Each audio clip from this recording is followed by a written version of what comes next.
Thanks, guys up there. Yeah, talk about the hockey. It seemed like, in the first period you saw a little work, and then all of a sudden things turned around in the second period. Well, I think what happened in the first is that we just played so well. That was likely the best first period that we've had in 2 months. We just played excellent.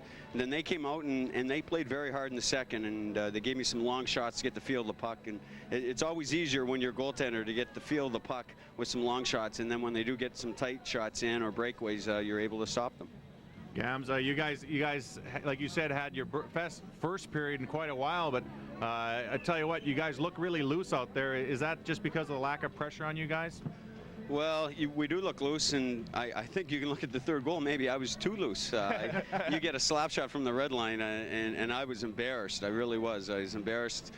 Those 5 guys on the ice get a minus, and I should get all 5 minuses for that. It took a funny hop, and it beat me, and it almost cost us the game. And I'm just glad that we were able to kill off the last minute and 40. Well, the Aeros, as we say, with the win tonight, now Dave Tippett is just 1 win shy of 500. Is that part of the motivation here? I know the guys really like Dave Tippett, and I think that seems to be part of the motivation going down the stretch. Well, I can only speak personally for myself. I told Tip today my only motivation right now is to play for my family, and second, to get him 500. I think that's an important milestone for Dave Tippett and the organization to say that he played 500, and hopefully they'll bring him back. Gams, next game you guys have is in Orlando. Obviously a tough game. You guys haven't beat Orlando this year. Do you think there's going to be an extra motivation just to not only to get that win for Dave Tippett, as you said, and for yourself and for the guys, but also just to beat Orlando, something you haven't done all season? Well, I think that could set a tempo for this organization for next year to go into Orlando and beat them. And I know that they're not going to be happy campers. This Phoenix team beat them 7-0 in the arena. So they're going to be ready for us. We're going to have to prepare very well during the next couple days in practice. And if it's any sign of the last couple practices, we'll be prepared and we'll be ready to take on the Solar Bears. Troy, at times this year the defense has been a little maligned, but I look at tonight's game, the defense, you talked about how well they really played, but one guy that seems to really have been playing well, especially in the second half of the season, is Gord Donnelly, and he seems to block everything in his way. Is that nice when you've got a defenseman that was willing to do that for you? Well, it's great when you can get a defenseman to block shots, and Gord Donnelly, he's likely the best in this league at that. The one thing about tonight that I was a little disgusted myself is I let out a lot of rebounds, and I gave them second shots, and that puts a lot of added pressure on all the D. So they covered me up pretty good tonight, and they deserve all the credit tonight. Now, do you know who's going to start against Orlando? I mean, you played well. This was your 11th straight start. Are you willing to look for number 12 on Saturday? Well, I think we had a motto up on the board today, and basically it says, enjoy the game, have fun. And I know Rob wants to get in there and enjoy a game and have fun. So we'll just have to see what Dave does, and whatever he does will be for the best of the team.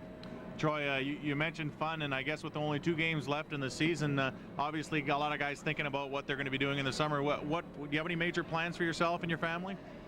Well, I think the first thing is just to relax and take in what happened this year.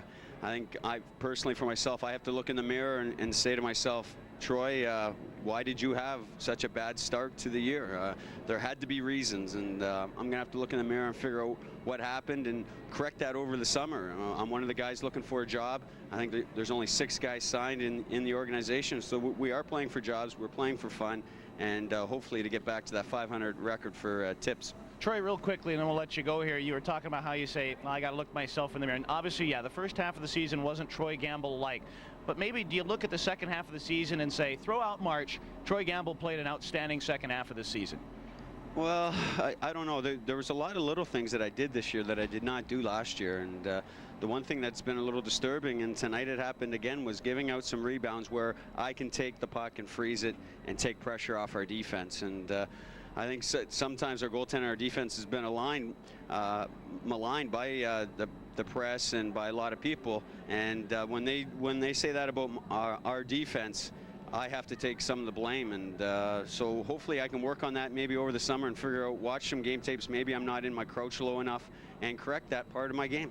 Troy, it's always nice to win, and it's always nice having you down to chat with us. Thanks for stopping by. Thanks for having me, guys. Okay, have a good one, Troy. All right, well, Troy Gamble, if you let's throw out the first half of the season, okay? I mean, everyone would like to forget about the first half, but I think you look at the second half of the season, and yes, okay, the Aeros had a horrible March, and I refuse to put all the blame on the goaltending, especially in March. The team just wasn't having a very strong March. You look at the second half of the season, Troy Gamble had a streak of 10 straight starts, and I think he had something like 13 straight appearances in that span, and then you throw in here tonight's his 11th. Troy Gamble played some outstanding hockey here, I think, when all is said and done in the second half of the season. Well, you know, and it's funny because last year I did play, so I didn't get to see Troy Gamble all the time. I didn't get to see, and all I heard were guys talking about, yeah, you should have seen him. You should have seen him. He really carried this team. He really did a great job when he played, and then when he played those kind of games that you talk about, when he made those couple of runs where he had 10 or 11 straight starts and he just played phenomenal.